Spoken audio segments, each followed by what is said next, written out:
வணக்கம். நான் உங்கள் இனிய நண்பன் வேலாயுதம் அஸ்வின் பேசுகிறேன். இந்த வீடியோவை கடைசி வரை பார்க்கவும்.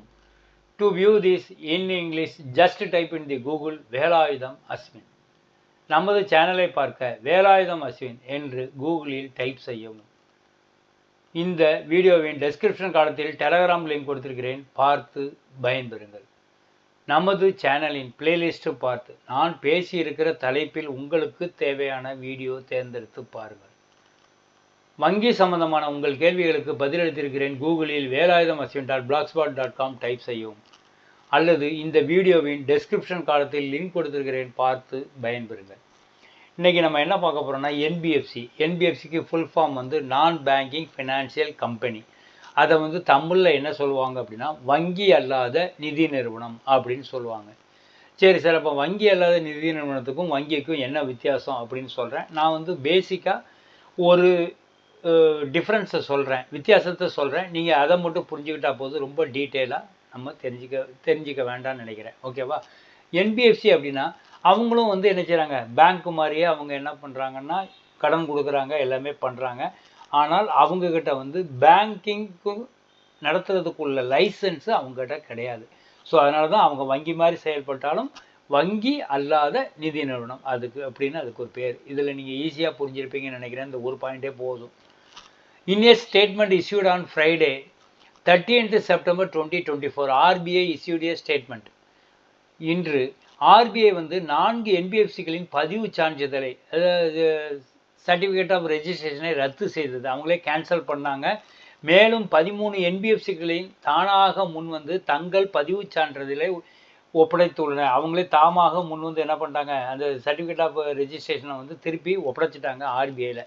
என்ன காரணம் அப்படிங்கிறத நம்ம கீழே பார்ப்போம். வங்கி சட்டம் 1934 பிரிவு 45 IA 6 மீறுவதே முக்கிய காரணம் என கூறி 4 என்பிஎஃப்சிகளின் பதிவு சான்றிதழை இந்திய ரிசர்வ் வங்கி ரத்து செய்துள்ளது. அதாவது அந்த சட்ட இதுபடி அவங்க இல்லைங்கிறதுனால அந்த 4 என்பிஎஃப்சிகளின் பதிவு சான்றிதழை அவன் என்ன பண்ணியிருக்கான்னா Reserve Bank of India cancel பண்ணியிருக்காங்க. ரத்து செய்யப்பட்ட வங்கி அல்லாத நிதி நிறுவனங்கள் ராஜஸ்தானின் பாரத்பூர் இன்வெஸ்ட்மெண்ட் லிமிடெட், மத்திய பிரதேசத்தில் பதிவு செய்யப்பட்ட கேஎஸ் ஃபின்லீஸ் லிமிடெட், தமிழ்நாட்டில் பதிவு செய்யப்பட்ட பில்ட்கான் ஃபினான்ஸ் லிமிடெட் மற்றும் தமிழ்நாட்டில் பதிவு செய்யப்பட்ட operating lease and hire purchase நிறுவனம் லிமிடெட். ரிசர்வ் வங்கி சட்டத்தின்படி என்பிஎஃப்சி உரிமங்கள் ரத்து செய்யப்பட்ட நிறுவனங்கள் நிதி நிறுவனங்களின் வணிகத்தை தொடர வேண்டாம் என்று உத்தரவு கொடுக்கப்பட்டுள்ளது.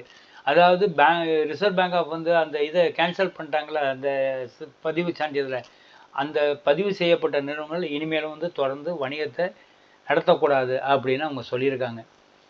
என்பிஎஃப்சிகளின் உரிமங்களை ரத்து செய்வதை தவிர ஆர்பிஐ 13 என்பிஎஃப்சிகளின் பதிவு சான்றிதழ்களை, அதாவது சர்டிஃபிகேட் ஆஃப் ரெஜிஸ்ட்ரேஷனை தானாக முன் சரணடைவதையும் ஏற்றுக்கொண்டது.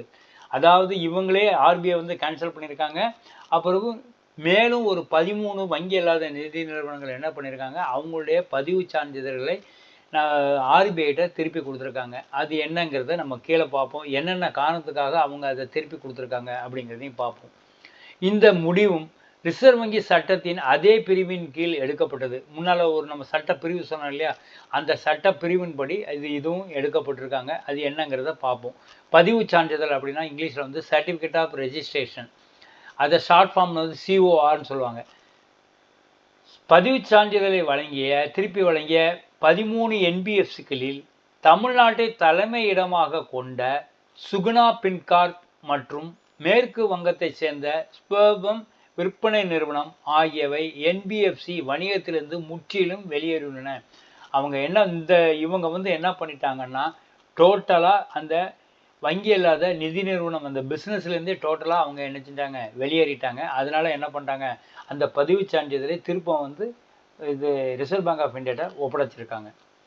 இந்த 2 நிறுவனங்களையும் தொடர்ந்து மகாம் Holdings Private Limited, Padmalakshmi Holdings, Rohini Holdings மற்றும் ரகுவம்சா ஹோல்டிங்ஸ் ஆகியவை பதிவு செய்யாமல் இயங்கும் முதன்மை முதலீட்டு நிறுவனங்களுக்கான நிறுவப்பட்ட அளவுகோல்களுக்கு இணங்காததால் அவற்றின் சான்றிதழ்கள் ரத்து செய்யப்படுகிறது என்று ரிசர்வ் வங்கி தெரிவித்துள்ளது.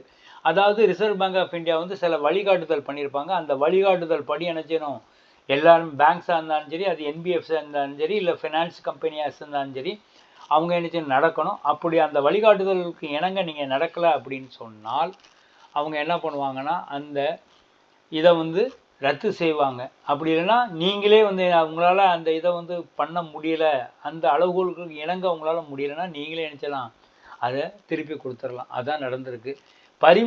பதிவு சான்றிதழ்களை ஒப்படைத்து ரத்துக்கு வழிவகுத்த மீதமுள்ள 7 நிறுவனங்கள் பட்டியலில் Umang Commercial Co Private Limited, Madhura Micro Finance Limited, டான்ட் Investments Private Limited, Canopy Finance Limited, Maa Kalyaneshwari Holding Private Limited, வராக ஹிரி Investments and Finance Private Limited மற்றும் தாமல் ஸ்டேஷனர்ஸ் பிரைவேட் லிமிடெட் ஆகியவை அடங்கும். என்ன காரணம், இந்த இவங்கெல்லாம் வந்து தானாகவே முன் வந்து அந்த ரெஜிஸ்ட்ரேஷன் சர்டிஃபிகேட் பதிவு சான்றிதழை திருப்பி கொடுத்தாங்கல்ல, அதுக்கு என்னென்ன காரணங்கள்லாம் இருந்தது, என்ன காரணத்துக்காக அவங்க திருப்பி கொடுத்தாங்க அப்படிங்கிறத பார்ப்போம். அது வந்து நிறுவனங்களை வந்து ஒன்று சேர்த்தல் அல்லது இணைத்தல், அது அமல்கமேஷன், ஒரு நிறுவனத்தை இன்னொரு இதோட இது பண்ணுறது. அப்புறம் மெர்ஜர், அது இணைப்பு. கலைப்பு, டிஸ்சொல்யூஷன். தன்னார்வ வேலை நிறுத்தம், அதாவது ஆங்கிலத்தில் வந்து வாலண்டரி ஸ்ட்ரைக் ஆஃப் அப்படின்னு சொல்லுவாங்க.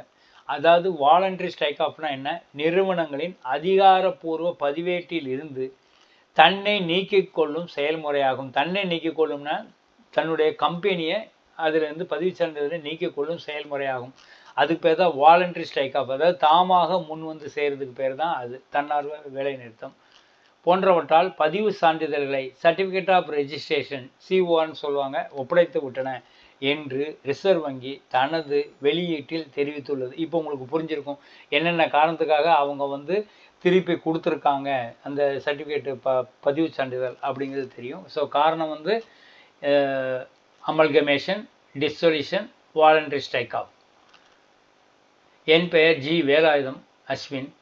ஃபோன் நம்பர் 812224145652 அல்லது என்னை அழைக்கவும் 81 22 41 46 52. நண்பா, இந்த வீடியோவிற்கு ஒரு லைக் போடலாமே நண்பா. லைக் போட்டால் நான் போடும் வீடியோக்கள் வந்து கொண்டிருக்கும். நீங்கள் தேர்வு செய்து பார்த்து பயனட முடியும். அதாவது என்னென்னா, நீங்கள் சப்ஸ்கிரைப் பண்ணுங்கள்.